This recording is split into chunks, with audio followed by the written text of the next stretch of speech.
Hey there, everybody. Welcome to a new Grey's Anatomy video. And we're doing a mashup here tonight. I mean, we'll talk a little bit about the stuff that happened on season 17, episode 9. But come on, who are we kidding ourselves? It's obviously Lexie that has got everybody losing their minds at this particular... Like, it's sort of like, I saw all of your Twitter comments about Teddy and that story, and it was sort of like... Grey's Anatomy is like, you know what? We know this is going to polarize a lot of people. What we're going to do, we're just going to throw Lexie at you for 10 seconds at the end and just be like, all is forgiven if you don't like Teddy. Here is Chyler Leigh suddenly just like out of the blue on the beach with Meredith. Yep. I mean, I think a lot of us knew that this was probably going to be coming. But I was very curious sort of how they were going to be able to do it because she is up in Vancouver shooting Supergirl. So how were they going to do it? Just give her a green screen, get her on that beach. Come on. I have a hot take on that, but we will get there. But before we do anything else, if you guys enjoy this video, subscribe to the channel. We are here talking about all things Grey's Anatomy after these episodes, and who knew we would be talking about this right now. So, make sure you hit that button so you don't miss any other surprising conversations we have coming up. And also follow us over on Instagram, Matt and Jess TV. You can follow us over there. All right, I gotta say this. This is my first hot take. I've actually got two. First of all, I did not think this was gonna happen. I did not think we were going to see Lexie on Girl. I thought it was just like you said. I just didn't know. I thought maybe they can green screen something with this whole beach thing. I mean, why not, right? Just maybe don't have them in a scene together or just cut it together. I mean, there was ways to do it. I'm just wondering if it's a couple of different things here. Like, is this a situation where movie magic happened? Maybe there was some interesting green screening going on. Maybe.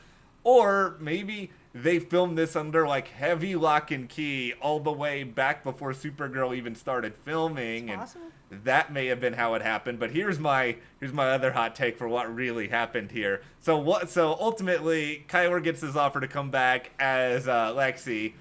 So what she does is she turns to Kara Danvers, a.k.a. Kara Zor-El, and is like, can you fly me down there, Supergirl? Right. And, that way I don't have to get on an airplane. I don't have to stay in a hotel for a couple weeks. Okay, listen. I'm still kind of in shock about some of this, and I know Grey's has been bringing back people, but it's like... Yes, they have. They've been bringing back a lot of people. I don't think I have ever been as just visibly upset at this show as I was during the plane crash. Let's just make everyone just completely hate everything in life by killing off Lexie in that way. That shattered my heart, and then it was like, okay, we're going to kill Lexie, then we're going to have a big, long hiatus over the summer, then we're going to kill Mark right away.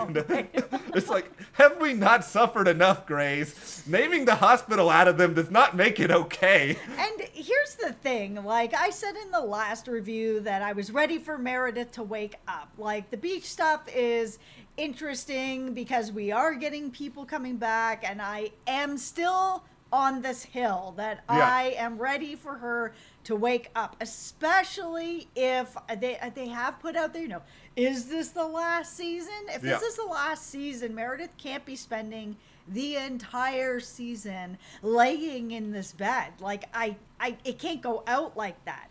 However, I know where this is going. Now the Lexie of it all has popped up. Yeah. That I'm kind of like, oh, this beach ain't so bad. This is the thing. Krista Vernoff is not waking Meredith up until she gets every single past cast member. She's just like, no, not today. I'm gonna bring back Lexie. What you did there. And then we're gonna keep Eric Dane from being the creepy dude on Euphoria for a little while, just so that he can come back and be Mark one more time. And then, I know he's not dead, but we're going to pluck Alex off the farm, and we're going to have Alex show up there. Well, we have learned now that that because Meredith is not dead, and this is really sort of her subconscious, sort of this in-between worlds, if you will, that she can have people who are alive showing up on the beach, but also people who are not alive showing up. This beach is magic. Everybody we want to see be on the beach. if Izzy somehow comes up on the beach, just like shut down the show hit then and there will be nothing that can surprise me anymore. Now, the thing that I am worried about with all of these people coming back is that feeling of, is this the last season? Because they are bringing back sort of all the nostalgia of everybody coming back and whatever. But I really can't have that because it can't be this last season of Meredith laying in bed. I miss her on the show so much. I'm not going to be happy if this is the end. And the other thing I struggle with is that, I'm thrilled Lexie's back. But I don't know, what is Lexie going to teach Meredith? Or what is the purpose of it beyond just maybe giving Meredith a little bit more closure? Because they have to sort of differentiate this. How is this different from George or Derek? Well, that's the thing, is I'm feeling like all these people are sort of pulling her in. So she has a very difficult decision to make in her sort of mind and with her body. Is she going to go and be with Derek and George and Lexie? There's all these people that she cares about and loves on the other side. But there are also people that she loves and cares about that are still alive. And I think that it's sort of a temptation on both sides of where she's going to end up going. I really, there's just one more thing on my mind here before we inevitably have to talk about Teddy for a few minutes, and that is just the idea of, okay, we keep seeing all these people, that's great. It's like ABC visibly promoting it in this way where they're just sort of like, we're not even going to make this a surprise, we're just going to stick this right in. It's almost, I see you guys. You want some ratings. I understand. Of course, it's a business. Yeah, people have been mad about all your State of 19 crossovers. At least, thank you. Yeah, thank you for not doing that tonight. Yeah, I've been mad about that. I ranted about that in the last video, and I saw that there's some other people out there that feel the same as me. Okay, let's do it. Let's talk about Teddy. And here's the thing. I'm not, this was actually a pretty good episode in terms of performances. I thought Kim Raver was outstanding. All of that is true. It's just, did the story go anywhere? That's the big question I think I have. Yeah, and I think that it did a little bit, but not enough for this whole episode to be this sort of Teddy, thinking herself to death and piling on herself. And I mean, it was... obviously she needed to go through this to get on the other side of it. We've been talking about Teddy the past few episodes of how hard it's been on her with what she did, the consequences of what she did, and how hard it's been with everybody at work and home sort of just piling on her. And then everything happened with DELUCA, and that was it for her. I was kind of wondering when the breaking point was going to get for her. She's going to work every day and people are not treating her that well because of what she did, and there's only so much a person can take.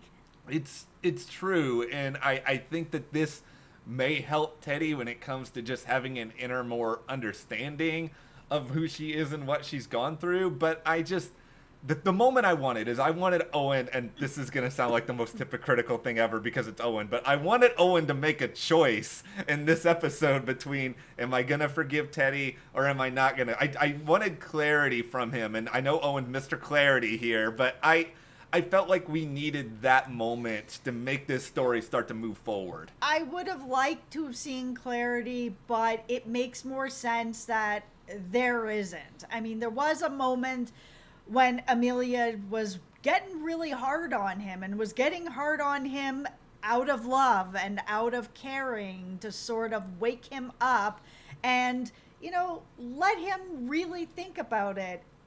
He's human. He's done some bad things. He's done some questionable things. He's done some good things. But to sort of have that spelled out for him by someone that loves him to say, listen, hey, you're not an angel either. These things have happened. And him be like, oh, you're saying it so easily and flippantly. And she's like, no, I'm not saying it easily. I'm saying it in a way that is hard but loving, so that you kind of understand that you're not this angel over here that, can't see the forest through the trees, that there is actually a way to forgive people and move through this, where she was even like, you forgave me, like, you can forgive, you can get past this. I hope he does. I want to see at least something move forward for these two, other than just have this be their story all season. Yeah, and the thing that I liked the most about it was Amelia saying, listen, you don't have to get back together with her. Yeah. Maybe there's a future for that. Maybe there isn't. But you can forgive somebody and not be with them. You can move forward. Yeah. Because if you don't, this is just going to sit on you like this wet blanket forever. And it's exhausting to hate somebody every day of your life. Forgive, move forward, and then decide what you want to do. All right, is this where I say the one thing I really didn't like about this episode? Sure. Because, okay, I love Giacomo. I was so sad that DeLuca died. I think DeLuca's last appearance on the show should have been last week. I thought that was a beautiful way to get closure for that character. I don't think that the last appearance of this character should have been in Teddy's weird dream world, like being a part of all... I wanted a different last memory for DeLuca than this. I agree. I would have liked it to have been, if we're going to lose him, we're going to lose him and have a tribute and all grieve. Yeah. I think the problem comes in is that Teddy has gotten to this point where the last thing that put her here was this, losing DeLuca. And if he was not part of this, none of this was going to make any sense. He had to actually be part of this. How about this? How about we just don't have this episode and we find a different way to stop? Please don't hate me, Teddy fans, in the comments. It's just... It's tough because there was not a lot of movement with other stories. Obviously, there's a lot of people that weren't even in this episode. But we have been building to this Teddy episode for a long time. I think the thing is that I wish it wasn't sort of this in her mind sort of fever dream that happened to her, that it came out sort of in another way where other people could maybe be involved as well to help her through it. That is my big issue with it, ultimately. It's just that we already have the Meredith Beach stuff, and that is already sort of this abstract concept of, you know, how does this shape the larger story? And now we're adding another thing that is not active in the present, and it's once again sort of taking us out of that world and pulling us somewhere else. And if you're gonna give us Teddy, and I don't hate Teddy, I just wish... Oh, I don't hate Teddy at all. Like, I just wish that this story had been woven in with some other things, because we were left with all these big questions about, you know, Meredith and the beach and everything else. And then taking us into Teddy for a full hour, it just sort of makes us be like, okay, where's this other stuff? Where's this other stuff? Yeah, I think they could have balanced out what was going on with Teddy as well as sort of still what is going on elsewhere. And it didn't have to be with every single other character in the hospital or anything like that, but I think they could have balanced it out a little bit better.